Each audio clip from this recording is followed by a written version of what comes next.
trailer on, you got to make sure it's centered on your tractor. So you have to tighten the outer link arms and make sure that you use a wrench to tighten the lock nut on there.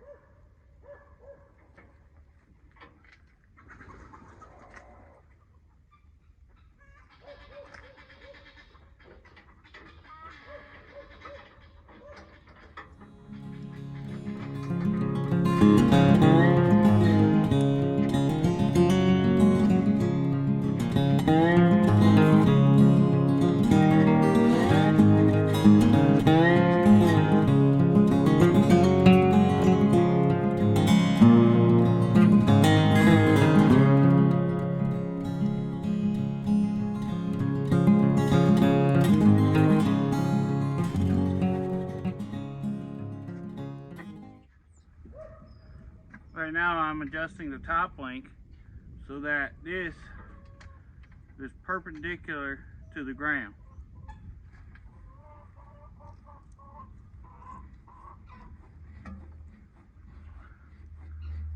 Which makes it flat in the back and parallel the tiller parallel to the ground.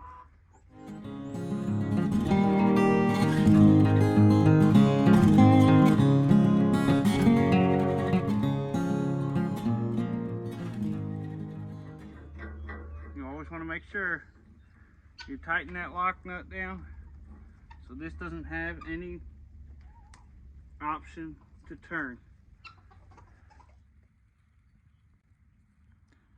Well guys, as I'm out here looking at the garden, this is one side of it. You can see our greenhouse up there at the top. But I'm checking the soil here and it's still too wet to till right now. So we may have to put this off. I know last year we had trouble with it continuously raining and we weren't able to till until really late in the season. So this could be a problem, but I'm going to give you a couple tips here, show you how to check the soil to see if it's too wet to till.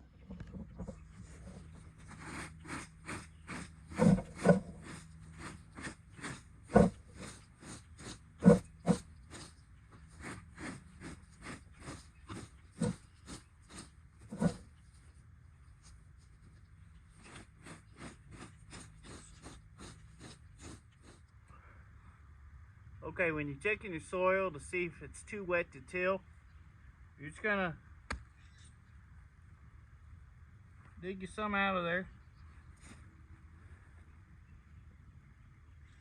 That's a worm. That's a good sign. Anytime you got insects already rolling, it's good. So I can crumble this pretty easy. So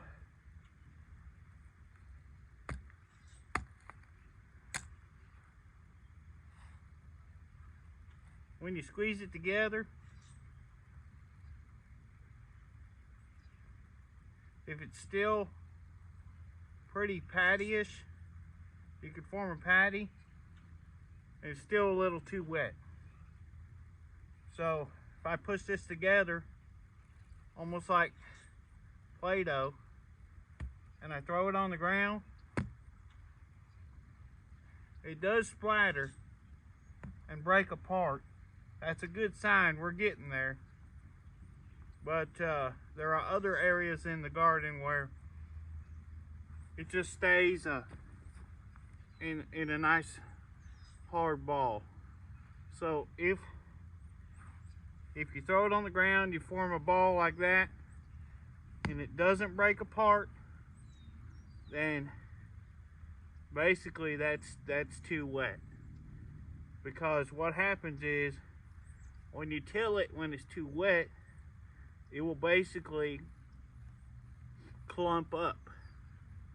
And what you want to do when you're tilling the ground is you want it to break apart into crumbles or almost like dust, because that's when the nutrients really come out and spread through the soil rather than keep them inside the clump.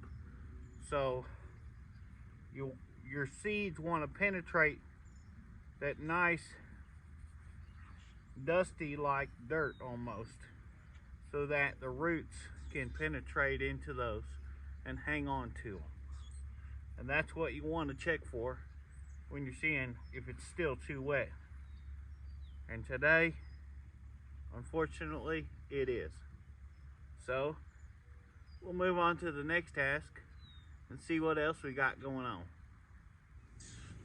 Okay, this is our greenhouse that when we did our first episode on this channel, we had just basically finished it. And one day I will do an episode strictly on this. It's from Harbor Freight, but I did a lot of reinforcements and a lot of study to try to make sure that this thing lasts. Here's the bricks also that we had in a previous video that we carried with the RK25. And let me show you what's going on inside the greenhouse.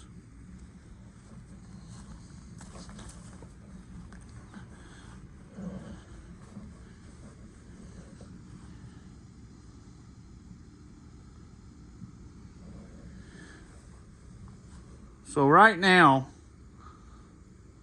we don't have anything planted in here. But you can see we have just a dirt floor. We have a shelf over there that we built. And like I said, we'll go through this in another episode to see the structural additions to make this thing stay sturdy. But this is our greenhouse.